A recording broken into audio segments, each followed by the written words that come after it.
16 à La Rochelle.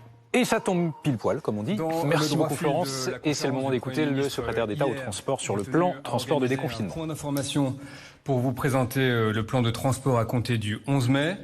Et je tiens à remercier Catherine Guillouard de la RATP, Jean-Pierre Farandou de la SNCF et Thierry Mallet au nom de l'Union des transports publics de s'être joints à moi pour l'occasion. Et nous aurons l'occasion également d'entendre Valérie Pécresse un peu plus tard sur les sujets liés à la région Île-de-France. Compte tenu de la circulation encore active du virus, et notamment en Île-de-France, nous avons conçu un plan de transport qui permette aux Français de se déplacer de la façon la plus sécurisée possible sur le plan sanitaire. Ce plan est simple et répond à 3 objectifs. Premièrement, nous voulons une offre de transport la plus importante possible, de manière à minimiser le nombre de voyageurs dans chaque tram, dans chaque bus, dans chaque train.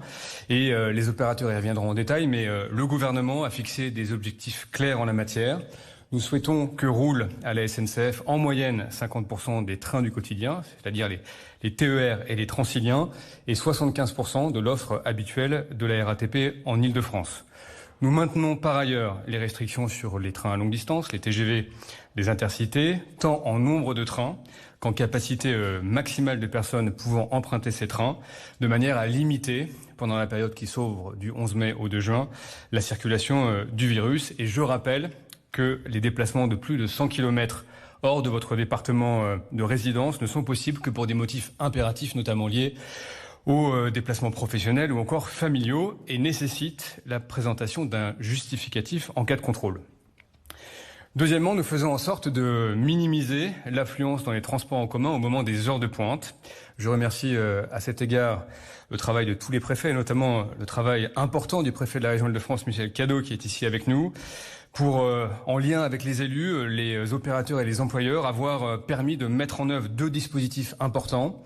D'abord, l'organisation du maintien du télétravail quand cela est possible, et l'expérience récente nous montre que cela est possible bien souvent. Et enfin, d'avoir pu procéder à l'étalement des heures de pointe en obligeant, ou en tout cas en posant le cadre de l'arrivée ordonnée, du départ ordonné des salariés dans les entreprises.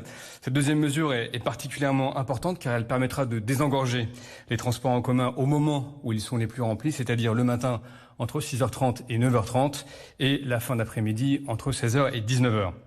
Sur ce sujet, et à la demande des élus qui le souhaitent, le gouvernement a prévu la possibilité que l'employeur fournisse une attestation de déplacement pendant les heures de pointe. Je vous annonce que ce dispositif a été retenu pour la région Île-de-France à la demande de sa présidente, Madame Valérie Pécresse. Troisièmement, et je conclurai par cela, nous prenons des mesures strictes, très strictes sur le plan sanitaire. Les opérateurs reviendront sur l'amélioration des procédures de nettoyage et de désinfection. Et je veux pour ma part insister sur 2 points importants. Comme vous le savez, le port du masque sera obligatoire dans les transports en commun à compter du 11 mai.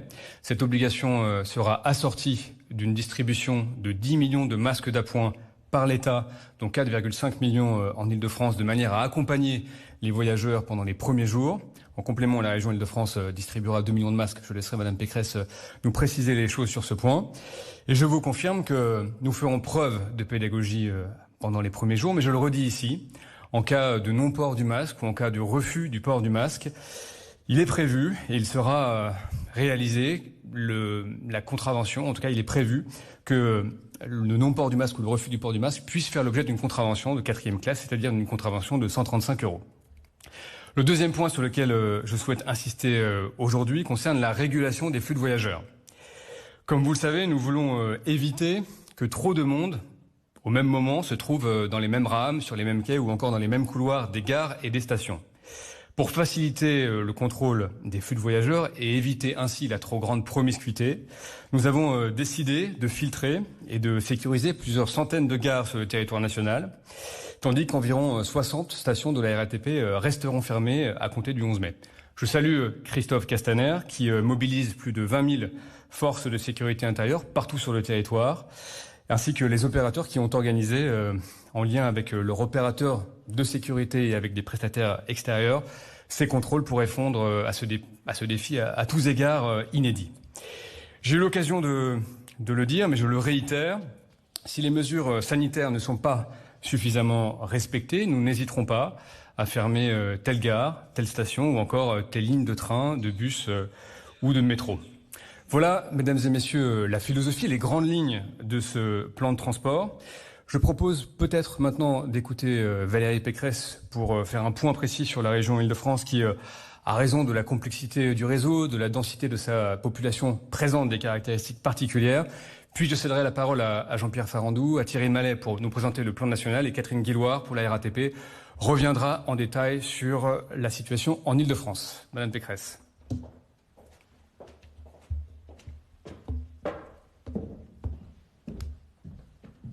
Merci, Monsieur le Ministre. Je crois que vous l'avez très bien indiqué. Compte tenu de la circulation malheureusement encore trop forte du virus dans la région Île-de-France, la région se prépare à un déconfinement à la fois sous contrainte et sous haute vigilance. Nous avons un véritable défi à relever avec une double exigence, à la fois démarrer une reprise progressive de l'activité, au risque de faire suivre à la crise sanitaire une crise économique et sociale qui accentuerait encore les inégalités, mais aussi veiller à respecter scrupuleusement les précautions sanitaires strictes pour éviter toute nouvelle vague épidémique. Alors, c'est vrai que le déconfinement dans les transports en commun en Île-de-France s'apparente un peu à un parcours du combattant, et personne ici ne me démentira, parce que en temps normal, plus de 5 millions de personnes les empruntent. Alors nous nous préparons activement. Le gouvernement a décidé le 28 avril d'imposer aux opérateurs l'obligation du respect de la distanciation sociale entre les voyageurs dans les transports en commun. Cette règle implique la réduction de plus de 75% de la capacité d'emport du réseau francilien et elle va nécessiter de limiter au maximum l'usage de ces transports. Et ça veut dire les limiter aux franciliens qui en ont le plus besoin. À titre d'exemple, pour un métro, à la place de 800 personnes emportées, il faudra limiter à 180 personnes à peu près, mais je parle sous le contrôle de Catherine Guillouard qui corrigera peut-être les chiffres. Ça veut dire que nous ne pourrons accueillir à partir du 11 mai que 1 500 000 voyageurs, là où nous en accueillons en temps normal 5 millions. Alors, comme autorité organisatrice des mobilités en Île-de-France, nous avons dû nous atteler à résoudre cette équation très difficile en une semaine. Nous avons d'emblée écarté la solution de fermeture de lignes et de grandes gares parisiennes pour réduire le nombre de transports en commun. Ça aurait été la solution de facilité, mais c'était une solution qui était très pénalisante et très injuste, notamment pour les habitants de la Grande Couronne qui ont des temps de transport extrêmement longs ou tous ceux qui ont vraiment besoin des transports en commun pour se rendre à leur travail. Et ça aurait été une décision difficilement compréhensible, alors même, Monsieur le Ministre, que nous avions réussi à maintenir ouverts les transports en commun pendant toute la durée du confinement. Je veux d'ailleurs ici rendre un hommage appuyé à tous les agents des opérateurs, RATP, SNCF et Optile, qui ont continué d'assurer le service public pendant cette période très difficile. Alors, qu'est-ce que nous avons fait? Nous avons fait 4 demandes préalables à la reprise. Tout d'abord, j'ai fait la demande au gouvernement que puisse être rendu obligatoire le port du masque dans les transports en commun. Et je me réjouis d'avoir été entendue. En attendant que les entreprises prennent le relais, la région Île-de-France, avec les maires de l'Île-de-France, a déjà distribué 1 600 000 masques dans plus de 200 gares franciliennes et nous nous apprêtons à renouveler ces opérations autant qu'il le faudra avec un stock de 4 millions de masques qui seront distribués. 2 millions dès la semaine prochaine dans plus de 400 gares routières, stations la semaine prochaine, grâce aux maires et grâce aussi aux opérateurs que je remercie de nous aider à les distribuer. Il y aura des masques tissus, 1 million qui seront disponibles dès lundi pour les abonnés Navigo. Il y aura des masques chirurgicaux qui seront distribués dans les grandes gares dans lesquelles nous ne pouvons pas nous permettre de créer des files d'attente lundi. Deuxième demande, une demande aux opérateurs RATP, SNCF et Optile de muscler leur plan de transport pour proposer dès le 11 mai l'offre la plus importante possible et aboutir à une offre de 100% début juin. Là aussi, je tiens à les remercier pour les efforts qu'ils ont déployés dans des délais contraints. Ils présenteront eux-mêmes l'ampleur de leur offre, mais ça a été un énorme effort pour eux. Et je voudrais vous remercier, Monsieur le Ministre, pour l'accueil des enfants, des personnels des opérateurs de transport que vous avez organisé avec le préfet de région de manière à permettre de réduire l'absentéisme subi dans ces entreprises. Donc on va être à globalement 75% sur le réseau du métro, plus de 80% pour les bus et tramways RATP, près de 90% pour les bus en grande couronne. Et ces chiffres sont importants. Alors, par ailleurs, je souhaite que, avec les opérateurs, pendant toutes les 3 premières semaines de cette remise en ordre, nous soyons très agiles pour adapter l'offre de transport tous les jours en fonction des remontées de terrain. Et il faudra qu'on fasse un effort particulier de coordination sur l'information aux voyageurs pour qu'on soit tous en mesure de donner la même information. Par ailleurs, pour mettre en œuvre les directives du gouvernement et rassurer nos voyageurs, nous avons demandé aux opérateurs un doublement du nettoyage et de la désinfection de tous nos trains, métro, bus, tram, mais également, bien évidemment, de tous les espaces publics de transport. C'est un coût de 10 millions d'euros pour Île-de-France Mobilité. Et je salue aussi le déploiement de 300 distributeurs automatiques de gel hydroalcoolique en libre service dans les gares et les stations de métro les plus fréquentées. Et je sais, dans certains bus aussi, du réseau Optile.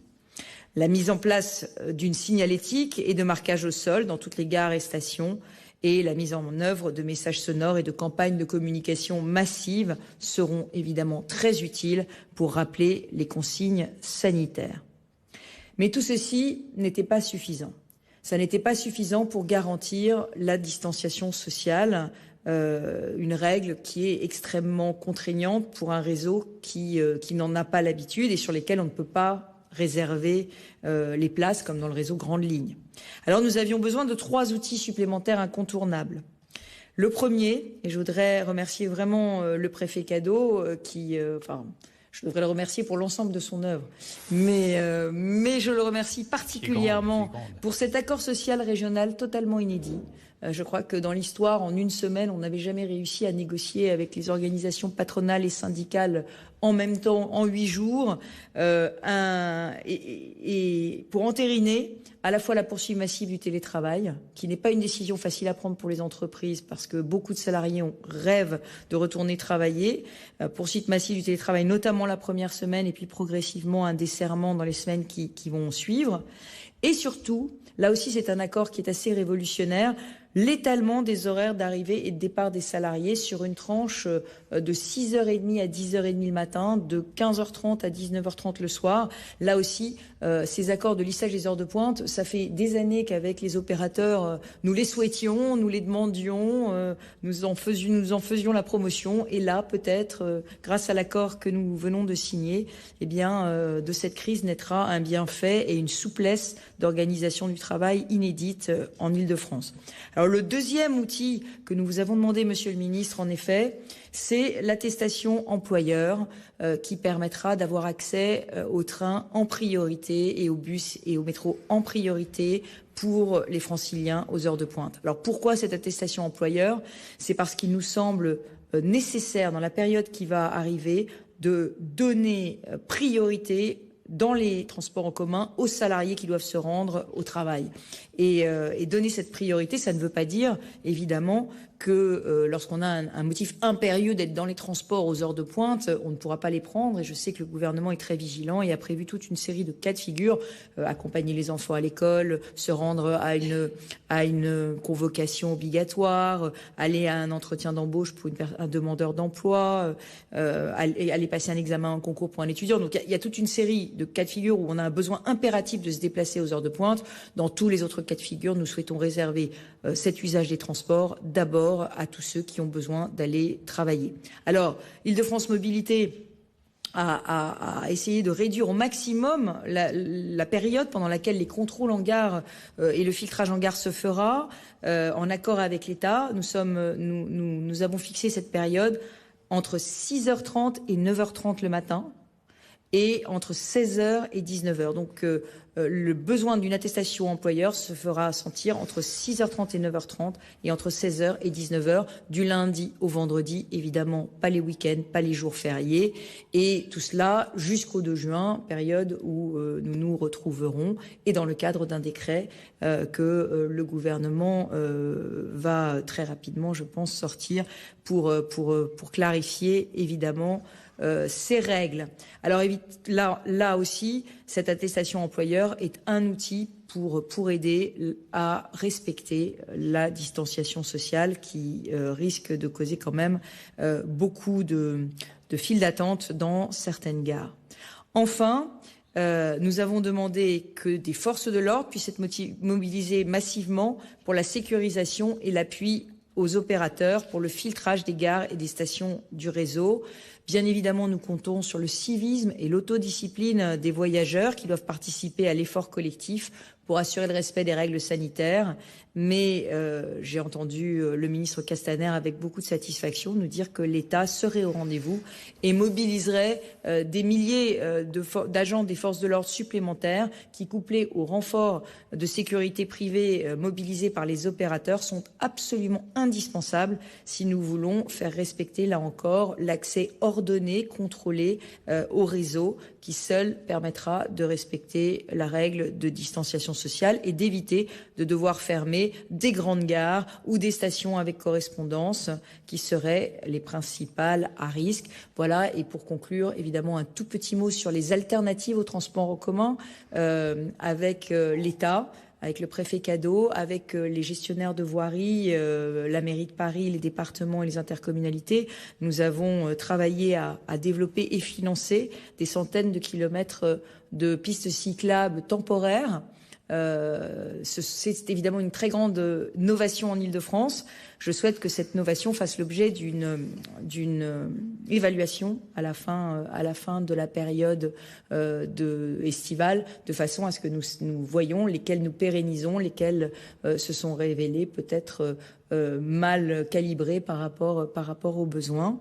Et puis par ailleurs, sur le covoiturage, Île-de-France Mobilité remettra des aides très puissantes au covoiturage, les mêmes que celles que nous avions mises en place pendant les grèves de décembre, Monsieur le Ministre, de façon à ce que le covoiturage, qui est compatible avec les règles de distanciation sociale, je l'ai appris lorsque le passager se place en diagonale à l'arrière, et bien que ce covoiturage puisse à nouveau se développer pendant cette période où nous espérons effectivement avoir le moindre report modal possible vers la voiture.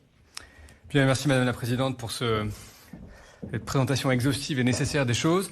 J'invite maintenant Jean-Pierre Farandou et Thierry Mallet. Peut-être pouvez-vous prendre place en même temps, gardant la distance physique d'1 mètre, pour nous parler du plan de transport national, en commençant par le plan de la SNCF. Jean-Pierre, tu as la parole.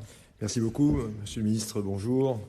Madame la présidente de région et présidente d'Île-de-France Mobilité, monsieur le préfet de région, chers collègues, mesdames et messieurs. Peut-être pour démarrer, vous dire que ce qui nous guide à la SNCF depuis le début de cette crise, c'est le service public. On a vraiment tenu à faire vivre ce service public, on l'a chevillé au corps, j'espère qu'on l'a démontré, en maintenant un service essentiel pour les gens. Dans la période de confinement, avec le plein accord bien sûr des autorités organisatrices, c'est important parce qu'on sait que les gens de la première ligne comptaient sur nous et on a réussi à faire rouler des trains, malgré cette période difficile.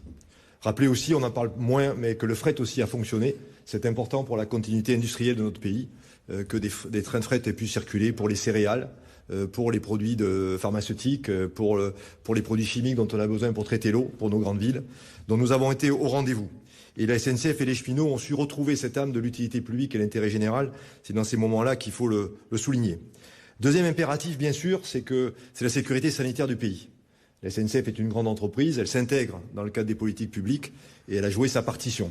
D'abord en acceptant, bien sûr, de réduire drastiquement son offre de TGV. Nous avons compris que la mobilité longue distance était un problème de sécurité sanitaire. Je rappelle qu'aujourd'hui, on n'a plus que 40 malheureux TGV qui roulent par jour, 1% du trafic. Donc voilà, on a joué le jeu. Et en plus, on ne peut pas dépasser plus d'1 voyageur sur 2 à bord des TGV. Donc voilà, donc vraiment, on a appliqué avec beaucoup de rigueur les consignes sanitaires sur les TGV. On a aussi bien sûr joué le jeu très vite en termes d'annonces. On a profité de la puissance d'information de la SNCF, annonce dans les gares autour des gestes barrières, puisqu'au début de la crise, il a fallu installer ces gestes barrières. Maintenant, ça nous paraît évident, mais au tout début, souvenons-nous que les Français n'avaient pas encore l'habitude de respecter ces fameuses règles qui maintenant s'imposent à tous. Sécurité des cheminots. Je suis employeur, je suis patron d'entreprise, j'ai 140 000 cheminots. Il est bien évident que la responsabilité du patron d'entreprise, elle est là. Et nous devons veiller, nous qui sommes des dirigeants d'entreprise, à ce que nos salariés soient bien protégés par rapport à cette menace un peu inconnue, un peu inaudite d'une épidémie. C'est très important. Et grâce à cela, et un dialogue social assez nourri dans l'entreprise. 3500 trains circulent par jour. Ça prouve bien qu'on est capable de mobiliser des conducteurs, des agents de maintenance, des agents de circulation. On a réussi à faire vivre ces grands métiers ferroviaires pendant cette période du confinement. Alors maintenant, le challenge, c'est le déconfinement. Assez curieusement, il faut que je mette une petite slide, parce qu'on a prévu une petite slide. Voilà. Alors ça fait toujours mal à un cheminot de dire qu'il va réduire l'offre, mais ça, on est bien obligé. Enfin, réduire l'offre. On ajuste l'offre. On la fait rouler au maximum sur les trains de la vie quotidienne, comme l'a dit la présidente. Donc, on fera 60% en Ile-de-France, un peu plus de 50% en province. On réussira à monter à 75% très vite avant la fin du mois de mai. Et au mois de juin, on sera à 100%. Alors, il a fallu revisiter tous les trains, revisiter les postes d'aiguillage. Donc, il y a une période de démarrage et pour relancer la grande machine SNCF. On avait aussi beaucoup de cheminots qui n'étaient pas au travail, donc il a fallu les préparer, les former. En tout cas, nous sommes au maximum, puisqu'effectivement, ce qu'il faut faire, c'est proposer le maximum de places d'un côté pour justement avoir, on l'espère, suffisamment de places pour les voyageurs qui devront absolument prendre le train pour aller travailler. Le TGV, on y va plus doucement. Là aussi, on respecte les consignes du gouvernement. On va augmenter très progressivement l'offre. En conservant le 1 sur 2, bien évidemment. Et donc, on a bien compris que, et d'ailleurs c'est tout à fait clairement exprimé, les déplacements au-delà de 100 km doivent être l'exception. Donc on est en mesure de respecter ces exceptions, ne serait-ce que pour que la vie économique puisse reprendre. Mais on fera ça avec beaucoup de précautions. Un enjeu important, et on le sait bien, il faut gérer le fond et la psychologie. On voit bien que un des handicaps majeurs que nous avons, c'est que les gens ont peur de prendre le train. C'est embêtant. C'est embêtant puisque nous, c'est très important que nous puissions démontrer à nos voyageurs qu'il est sûr de prendre le train. Et ça l'est. Et ça l'est parce que l'effort de désinfection et de nettoyage a été considérablement augmenté. Pour la SNCF, au total, c'est plus de 5500 personnels supplémentaires pour la désinfection et le nettoyage. Et rien qu'en Ile-de-France, c'est là où on voit le poids de la région, plus de 2000 personnels supplémentaires parmi les 5500. Voilà, donc un effort de désinfection et nettoyage sans précédent. Bien évidemment, nous tiendrons l'engagement d'un nettoyage par jour, mais on fera mieux. On fera bien mieux qu'une désinfection par jour, on fera davantage. Donc on va mettre le paquet en matière de nettoyage. C'est très important pour nos voyageurs et c'est aussi important pour nos personnels, bien sûr. Alors les distances de sécurité, ça fait partie des gestes barrières. C'est pas forcément naturel quand on est dans un flux de passagers dans une gare, mais on va aider les voyageurs à respecter ces gestes barrières. Voilà, donc vous voyez les exemples qu'on va faire. On a inventé une signalétique. Donc c'est un rond pour être statique et la barre vous donne le sens vers lequel aller. Donc, et la ligne n'a pas dépassé, c'est la symbolique de la barre n'a pas dépassé. Voilà ce que ça va donner dans les gares. On a posé presque 1 500 000 stickers entre les gares et les matériels roulants. C'est un travail considérable, tout ça en quelques jours. Tout le monde s'est mobilisé. On a eu même des volontaires qui sont sortis des bureaux pour venir coller des stickers dans les trains. Donc voilà, ça vous démontre aussi comment nous allons aider les voyageurs à être des parties prenantes de la réussite, comme l'a dit Madame la Présidente. On a besoin que nos voyageurs nous aident à leur délivrer les services fiables et sûrs qu'ils attendent. Voilà, c'est itératif et on est là pour les aider.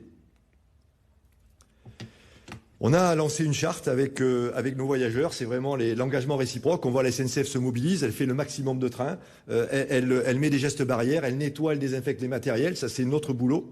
En contrepartie, il y a un engagement réciproque, c'est la notion d'en train tous responsables. Voilà, donc oui, les voyageurs seront appelés à appliquer les gestes barrières, le port du masque. Alors c'est à la fois une obligation, mais moi je dis s'il vous plaît quoi. S'il vous plaît, mettez le masque. Ça se passera très bien. Ça va devenir un geste normal de mettre le masque. Quand on sort de chez soi, je suis convaincu, on en a pour 1 an avec ce virus. On va s'habituer à vivre avec les masques. Moi-même, je le fais. On va s'habituer à le faire. C'est très important. Et puis, si vous pouvez avoir un peu de gel hydroalcoolique, c'est pas plus mal. Vous en trouverez dans les gares. Si vous pouvez en acheter dans les gares, il y aura un peu d'appoint dans les gares. Mais le mieux, c'est de s'habituer à en avoir pour se laver les mains avant le voyage, pendant le voyage, après le voyage. Un petit geste de précaution. Et en appliquant ces gestes-là, prendre le train sera parfaitement sûr. Alors effectivement, Madame la Présidente du Conseil régional l'a expliqué, c'est un paradoxe pour un cheminot, je le disais, on se force à réduire la fréquentation des trains, mais on doit le faire. Donc merci d'avoir mis au point le gouvernement, la région, Monsieur le Préfet, cette règle qui va nous aider à lisser les heures de pointe, c'est fondamental. Il y a aussi la notion de télétravail.